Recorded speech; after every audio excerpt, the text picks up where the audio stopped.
요한복음 7장 1절에서 18절 말씀입니다. 요한복음 7장 1절에서 18절 말씀, 신약 성경 155면에 있습니다. 하나님의 말씀 봉독해 올리도록 하겠습니다. 그 후에 예수께서 갈릴리에서 다니시고 유대에서 다니려 아니하심은 유대인들이 죽이려 함이로라. 유대인의 명절인 초막절이 가까운지라. 그 형제들이 예수께 이르되 당신이 행하는 일을 제자들도 보게 여기를 떠나 유대로 가소서. 스스로 나타나기를 구하면서 묻혀서 일하는 사람이 없나니 이 일을 행하려 하거든 자신을 세상에 나타내소서 하니, 이는 그 형제들까지도 예수를 믿지 아니함이로라. 예수께서 이르시되 내 때는 아직 이르지 아니하였거니와 너희 때는 늘 준비되어 있느니라. 세상이 너희를 미워하지 아니하되 나를 미워하나니 이는 내가 세상의 일들을 악하다고 증언함이라. 너희는 명절에 올라가라. 내 때가 아직 차지 못하였으니 나는 이 명절에 아직 올라가지 아니하노라.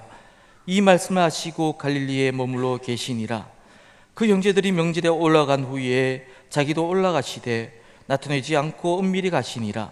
명절 중에 유대인들이 예수를 찾으면서 그가 어디 있느냐 하고 예수에 대하여 무리 중에서 수군거림이 많아 어떤 사람은 좋은 사람이라 하며 어떤 사람은 아니라 무리를 미혹한다 하나, 그러나 유대인들을 두려움으로 드러나게 그에 대하여 말하는 자가 없더라.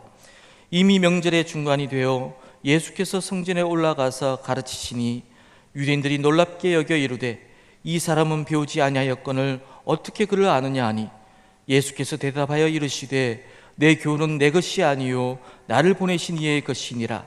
사람이 하나님의 뜻을 행하려 하면 이 교훈이 하나님께로부터 왔는지 내가 스스로 말함인지 알리라. 스스로 말하는 자는 자기 영광만 구하되 보내신 이의 영광을 구하는 자는 참되니 그 속에 불의가 없느니라. 아멘. 이 말씀 하나님의 말씀입니다. 주님께 감사합니다. 너무 귀한 찬양 감사드립니다. 우리 옆에 분에게 우리 같이 인사 나눌까요? 우리 찬양 우리 가사처럼 하나님의 축복이 가득 넘치기를 소망합니다 라고. 하나님의 그 축복이 가득 넘치기를 소망합니다. 하나님은 정말 좋은 하나님이셔요. 그리고 하나님이 그 원하심은 여러분의 그 축복이 가득하기를 원하신다는 사실 꼭 기억하시기를 바랍니다. 한 주간 평안하셨습니까? 민주적으로 보면은 하루하루가 정말 급박하게 돌아가는 그 불안한 시국인 것 같아요. 일본이 우리나라를 백색 국가 제외국으로 선포해 버렸지 않습니까? 그래서 한일 관계는 최악의 국면에 들어선 것 같고, 그리고 그러한 말미암아 이 한국 산업 경제가 어려운 국면을 맞이하게 되었다고 그래 말들을 합니다. 이 와중에 북한은 또 어떻습니까? 연이어서 미사일을 발사하고 있습니다. 이런 한국의 현실만을 보자면은 이 정치, 경제, 안보 하나 평탄치 않은 그런 시기인 것 같습니다.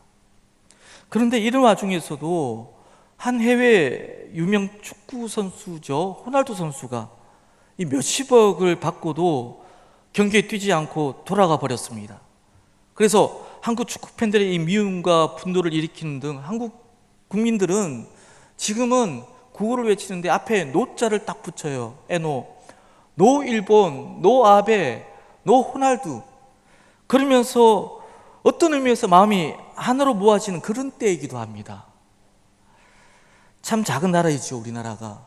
그리고 삼면이 바다로 둘러싸인 이 조그만 이 대한민국이 자원이라고는 농업밖에 없는 이 나라에 이 기독교가 들어온 지 100년이 지나는 동안 정말 좋은 일이건 나쁜 일이건 간에 참 엄청난 놀라운 일들이 끊임없이 계속 일어나고 있다는 생각을 하지 않을 수가 없는 것 같습니다. 그러면서 드는 생각이 있습니다. 그것은 지금까지 이 나라를 축복하시면서 이끌어 오신 하나님이신데, 정말 지금 이 시국에 과연 하나님의 뜻이 무엇일까? 제2의 독립운동을 펼쳐야겠다 국민들이 다짐할 만큼 이렇게 울분을 삭힐 수 없는 이때에 이 민족을 향한 하나님의 뜻은 도대체 무엇일까?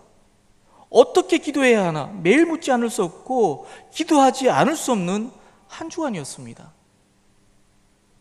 여러분, 정말 하나님의 뜻이 무엇일까요? 하나님은 각 시대마다 그에 맞는 방법으로 하나님의 뜻을 펼쳐 놓으셨어요. 한번 보세요. 노아 시대 하나님의 뜻은 뭐였습니까? 노아를 통해서 방주를 짓게 하는 것이었죠. 율법 시대 하나님의 뜻은 율법을 반포해서 사람들 하여금 율법을 지키게 하는 그런 것이었습니다. 그리고 지금도 현재에도 우리 가운데 하나님의 뜻은 분명히 존재하고 있습니다. 그러나 그 헤아림에 있어서 가만히 보면은 우리는 시간이 지났어야 돌이켜보면서 하나님께서 이런 뜻으로 내 삶에 이렇게 간섭하셨구나 라고 깨닫는 경우가 참 많이 있다는 거예요. 그래서 우리는 하나님 나라를 향한 이 본질적이고 기본적인 뜻은 우리가 말씀을 접하면서 쉽게 분별할 수 있는 것 같아요.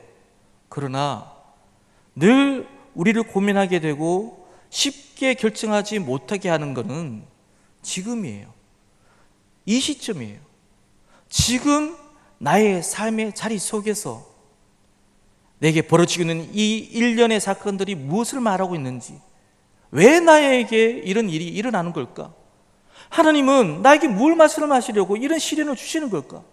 이런 아픔을, 이런 환경을 주시는 이유가 왜일까? 하는 것들입니다.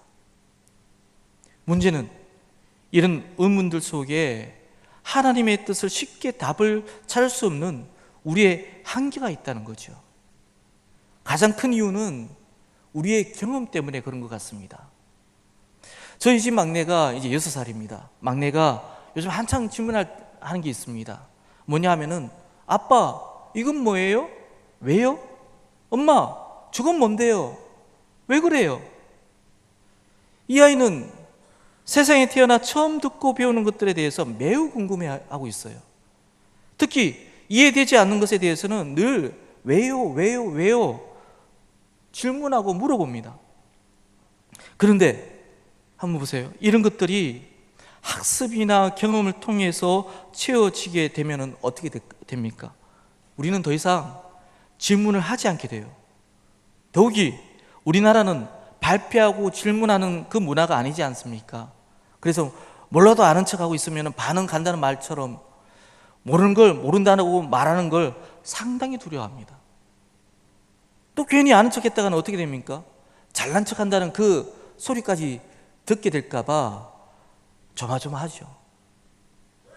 사단은 그런 마음까지도 이용하는 것 같아요. 하와에게 했던 것처럼 잘 모르는데 교묘하게 질문해서 아는 것처럼 교만을 부추기고 하나님의 선법을 왜곡시켜서 인간으로 하여금 죄를 짓게 하는 그런 모습들, 뭡니까? 바로 모든 걸 아시는 하나님처럼 되고 싶은 그 교만, 그리고 좋은 것을 주시는 아버지심을 믿지 못하게 하는 그 불신을 부추긴다는 겁니다. 사실 사람이 앞일에 대해서 모르는 거 너무나 당연한 거 아닙니까? 인생을 경험을 통해서 내가 습득한 것들이 마치 진리가 되어서 그건 내가 알지 하면서 누군가의 조언을 해주고요. 난 이미 그런 거 다 겪어봤어. 그건 아무것도 아니야 하면서 자신의 믿음을 나타내 보려고 합니다. 그렇게 자신의 경험이 마일리지로 쌓이면은 결국 어떻게 되냐면은 하나님의 뜻은 점점 희미해져 가는 겁니다.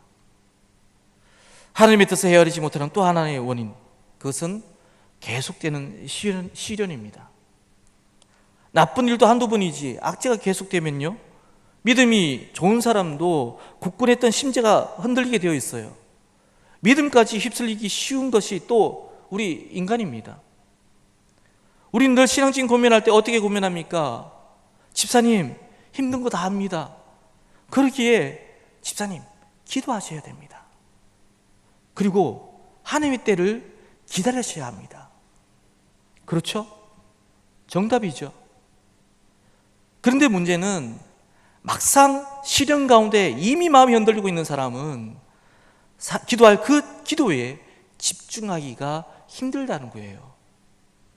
그래서 기도를 해도 그에 대한 답은 명확하지 않고 더디 오거나 심지어 아예 들리지 않기도 하는 거죠. 하나님의 뜻을 헤아리지 못하는 마지막 경우는 기다리다가 지쳐서 어쩔 수 없다 여길 때 생겨납니다.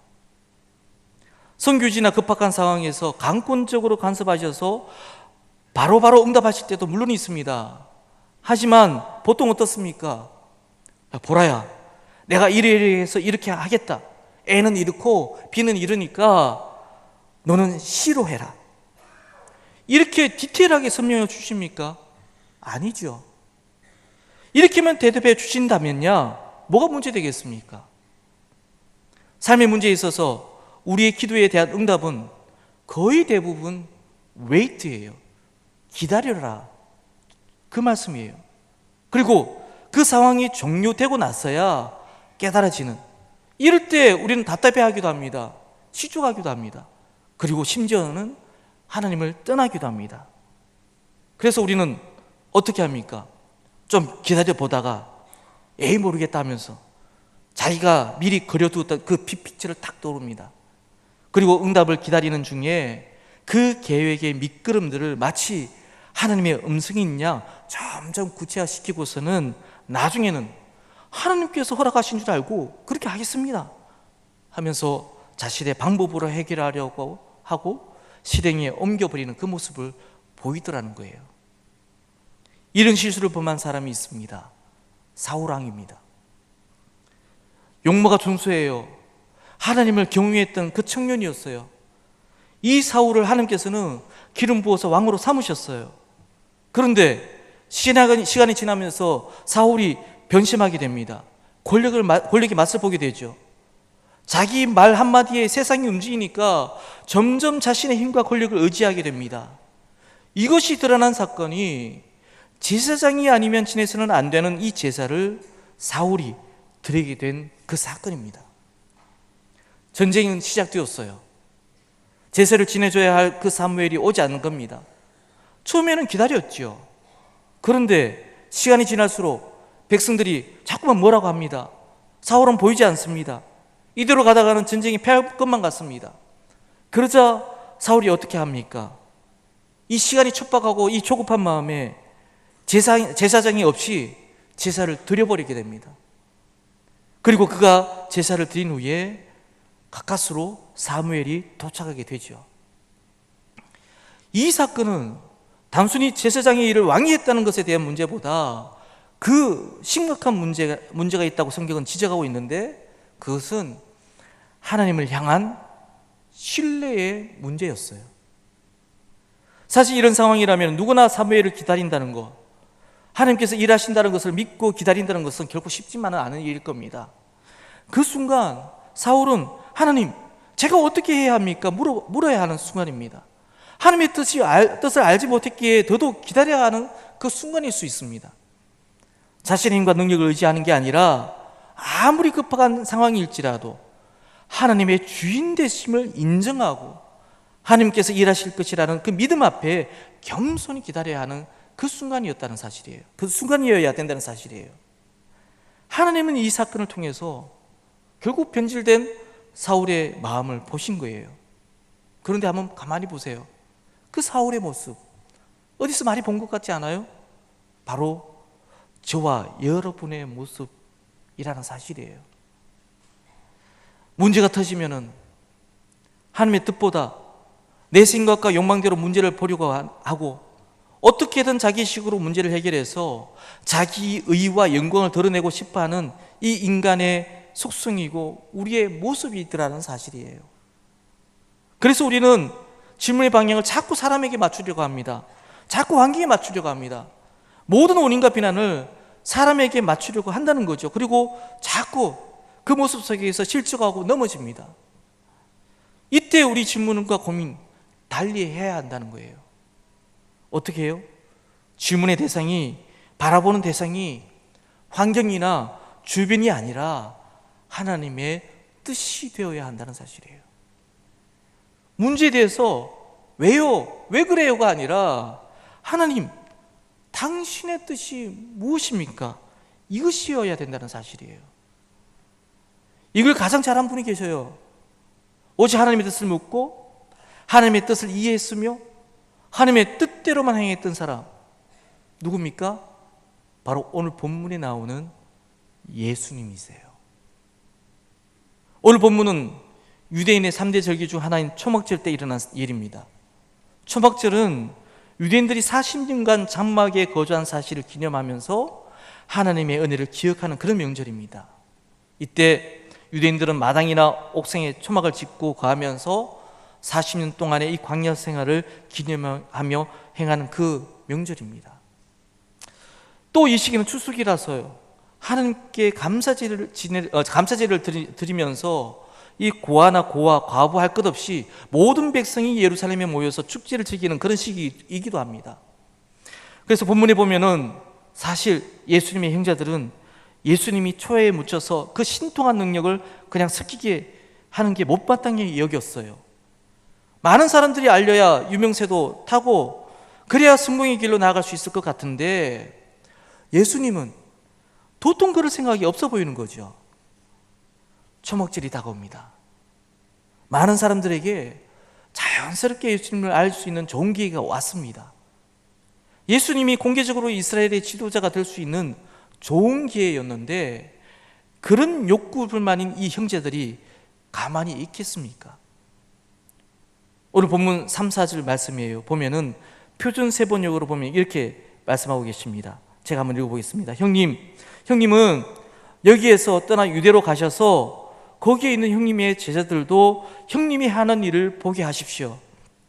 알려지길 바라면서 숨어서 일하는 사람은 아무도 없습니다. 형님이 이런 일을 하는 바에는 자기를 세상에 드러내십시오. 그러면서 예수님께 유대로 가기를 요청하지요. 그런데 이러한 모습에 대해 이 요한복음 저자인 이 요한은 뭐라고 기록하고 있습니까? 5절 말씀이에요. 한번 보세요. 이는 그 형제들까지도 예수를 믿지 아니함이르라. 이렇게 성경은 예수의 형제들을 불신자로 취급해버립니다. 예수님께 자기를 드러내길 유대로 가기를 요청하는 것은 예수님을 믿지 않기 때문이라 말을 해요. 어떻게 예수님의 형제들조차 예수님을 믿지 못했을까? 그 이유가 6절에 나옵니다. 우리 6절 말씀 우리 함께 읽어보겠습니다. 시작. 예수께서 이르시되 내 때는 아직 이르지 아니하였거니와 너희 때는 늘 준비되어 있느니라. 아멘. 무슨 말입니까? 무슨 말이냐면은 형제들이 보기에 예수님의 능력이 범상치 않아요. 이런 작은 동네에 갇혀서 이런 초에 묻혀서 계실 분이 아니라는 거죠. 우리나라 속담에 말은 제주도로 사람은 어디로요? 서울로 보내라는 그 말이 있지 않습니까? 사람들이 많이 모이는 유대로 가서 거기 가야만 거사도 성공할 수 있을 건데 자신들의 생각에는 지금이 절호의 기회라는 거예요. 그런데 그 말에 예수님은 어떻게 반응하십니까? 사랑하는 형제의 말에도, 사랑하는 어머니의 말에도, 심지어 당신의 마음에도 흔들리지 않는 그런 모습을 보이셨어요. 예수님은 하나님의 영광을 가장 잘 드러낼 수 있는 그때를 기다리셨어요. 철저하게 자신을 낮추고 하나님의 때에 따라서 자신을 세상에 드러내신 거란 말입니다. 어떻게 그렇게 하실 수 있으셨습니까? 그것은 예수님이 자기 자신보다 하나님을 더욱 신뢰했기 때문에 가능했다는 겁니다. 그래서 빌립보서 2장 6절에서 9절 말씀해 보면은 인간의 몸을 입었었으나 온전한 신성을 가진 하나님이셨음에도 불구하고 예수님은 아버지와 동등됨을 당연하게 생각하지 않으시고 오히려 자기를 비워 어떻게 해요? 종의 모습을 취하시고 자기를 낮추시고 죽기까지 순종하셔서 결국 십자가에 죽으셨다고 말씀하고 있습니다. 이것이 형제들, 바로 저와 여러분과 예수님의 차이점입니다. 형제들과 예수님의 차이점이 무엇이라고요? 철저히 자기 자신을 낮추었다는 것. 하나님과 동등됨을 여기지 않으시고 철저히 낮아지셨다는 것은 자기를 신뢰하는 것이 아니라 자기를 부인하고 하나님을 온전히 신뢰했다는 그런 말씀입니다. 그러나 반대로 형제들은 자기 머리로만 이 상황을 판단하려 했습니다. 인간의 셈법으로, 세상의 힘의 논리로 자신의 생각이 더 컸기에 그들은 낮아지기를 싫어했었고요, 드러나고 싶어 했었고, 예수님을 신뢰하지도 믿지도 못했다는 겁니다. 여러분, 예수님께서 그렇게 낮아지셨기 때문에 하나님은 당신의 구원의 사역에 예수님과 함께 하셨음을 기억해야 합니다. 반대로 형제들은 하나님의 구원 사역에 함께 하지 못했습니다. 다시 말해, 내가 하나님 앞에서 낮아지면은 하나님의 뜻이 무엇인가 이해하려는 것은 오히려 2차적인 문제가 되어버려요. 내가 낮아지면요, 나도 모르는 사이에 이미 하나님의 역사에 편성되어진 내 삶을 발견하게 된다는 것을 믿으시기를 바랍니다. 우리는 참 드러내기를 좋아해요. 빛도 없이 이름도 없이 헌신하고 봉사한다 했는데 솔직히 누가 좀 알아줬으면 좋겠어요. 교회 바닥 청소 한번 했던 것도 누군가 알아주고 칭찬해 주기를 바라요. 정말 믿음으로 죽도록 열심히 했는데 알아주는 사람이 없으면 왠지 모르게 실족해져 버려요. 그래서 말로 표현은 안 해도 가급적 드러나는 자리, 사람들이 알아주는 그 자리에 섬기기를 원합니다. 혹여나 누가 모르고 지나가면 꼭 알아차릴 수 있도록 어떤 요운도 조금씩 남기게 돼요. 그러나 오늘 이 말씀을 듣고 난 이후에 우리의 삶은 나를 드러내는 자리에 서고자 하는 것이 아니라 나를 철저히 낮추며 섬기는 자리로 나아가고, 그러므로 말미암아 하나님의 나라의 참된 모습과 구원을 이루고자 하신, 이 땅에 오셔서 죽기까지 순종하신 이분, 이 예수님의 뜻을 바로 깨달아 아는 저와 우리 모든 성도님이 되기를 주님의 이름으로 축원합니다. 본문 17절 말씀, 예수님께서 이렇게 말씀하셨습니다. 우리 함께 한번 읽어보겠습니다. 시작. 사람이 하나님의 뜻을 행하려 하면 이 교훈이 하나님께로부터 왔는지 내가 스스로 말함인지 알리라. 아멘. 사람이 하나님의 뜻을 행하려 하면, 이 말뜻은 순종하고 나가면 하나님의 뜻과 교훈을 알게 된다는 그 의미입니다. 성도 여러분, 순종은 영적 분별력의 열쇠입니다. 이것은 인간 자신의 의지와 마음으로 노력해서 알게 되는 것들이 아닙니다. 인간 자신의 의지와 마음으로는 하나님의 뜻을 알 수도 분별할 수도 없습니다. 오직 나를 내려놓고 우리의 마음과 뜻을 온전히 하나님께 복종시키면서 하나님의 말씀대로 행하고 나아가면은 성령의 도우심과 인도하심에 따라서 하나님의 뜻을 깨닫게 된다는 것을 기억하시길 바랍니다. 여러분, 사람과의 그 만남일 때 어떨 때 가장 행복하셔요? 서로 마음과 마음이 닿을 때 아니겠어요? 이심전심, 내 마음이 상대방이 알아줄 때 우리는 행복하지 않습니까? 마찬가지입니다. 예수님을 믿으면서 예수님의 마음과 통할 때 우리는 우리의 이 믿는 것이 즐겁고 행복해지는 겁니다. 지금 아무리 하나님의 뜻이 뭔지, 계획이 뭔지 도통할 수 없고 악재가 겹치고 기다림에 지칠지라도 어떤 형편과 처지에 있든지 자꾸 올라오는 나를 낮추고, 그리고 내 의지와 자랑을 여지없이 내려놓고, 비록 무슨 의미인지 우리 상식으로는 도저히 헤아리기 어렵더라도 내 판단이 아니라 하나님의 말씀을 듣고자 그 앞에 주님 무릎 꿇습니다. 귀를 기울이겠습니다. 깨달은 하나님의 말씀에 순종하며 나아가겠습니다. 이렇게 결단하는 우리 지금까지 모든 성도님들이 되시기를 축복합니다. 그러기 위해서는 하나님의 모든 것이 다 옳다는 것을 인정하셔야 됩니다. 지금 어떤 형편과 처지에 있든지 하나님이 하시는 역사가 다 옳습니다. 나의 하나님은 실수가 없으신 분이십니다. 이 고백을 드리는 것이 바로 신앙이라는 사실을 믿으시기를 바랍니다. 여기 다른 누군가의 하나님이 아니라 결국 나의 하나님이라 고백했던 한 여인이 있어요. 바로 아브라함의 부인 사라의 학대에 가출을 감행했던 하갈입니다. 아브라함은 하나님께서 약속하신 이삭을 낳기 전에 그 오랜 기다림에 지쳐서 결국 아내 사라의 말을 듣게 되죠. 사라의 여종 하갈에게서 자손을 낳으라고. 그래서 아브라함이 어떻게 합니까? 하갈에게서 이스마엘을 낳지요. 그러자 사라의 심기가 매우 불편해지기 시작합니다. 그래서 매일 아브라함을 득볶습니다. 이 하갈 때문에 너무나 힘들다고, 당신 때문에 내가 이렇게 이 모양 이 꼴이 됐다고, 이렇게 내가 핍박받는 자라고 늘 들볶습니다. 그래서 그렇게 해서 시작되는 이 하갈의 학대를 견디지 못해서 하갈은 결국 가출을 결심하죠. 어린 아이를 데리고 이 미혼모의 몸으로 광야로 나간 거죠. 그런데 광야 어떤 곳입니까? 어린 아이를 데리고 틀을 잡고 살 수 없는 그런 곳이에요. 그곳에서 하갈은 꼼짝없이 죽어야 할 자신의 절망적인 운명을 마주하게 됩니다. 아마 그 순간에 엄청 울었을 거예요. 아마 엄청 무서웠을 거예요. 울다가 지쳐서 잠도 들었을 겁니다. 그때에 주님의 천사가 그를 찾아와 묻습니다.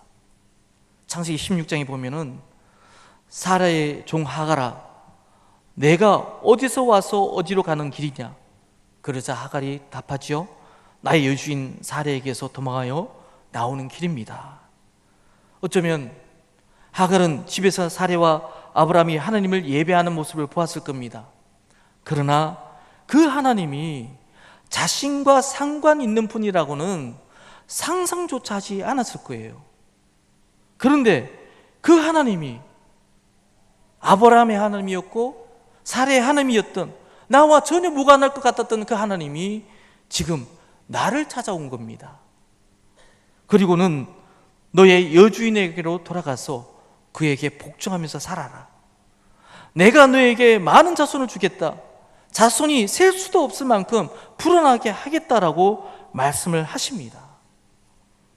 여러분, 하나님이 하갈에게서 다시 사라의 집으로 돌아가게 한 것은 결코 사라를 위해서 한 것은 아니에요. 오히려 이 도망쳤던 하갈을 위해서 한 주님의 말씀이었던 거예요. 하갈은 아브라함의 아들을 낳은 여자였어요.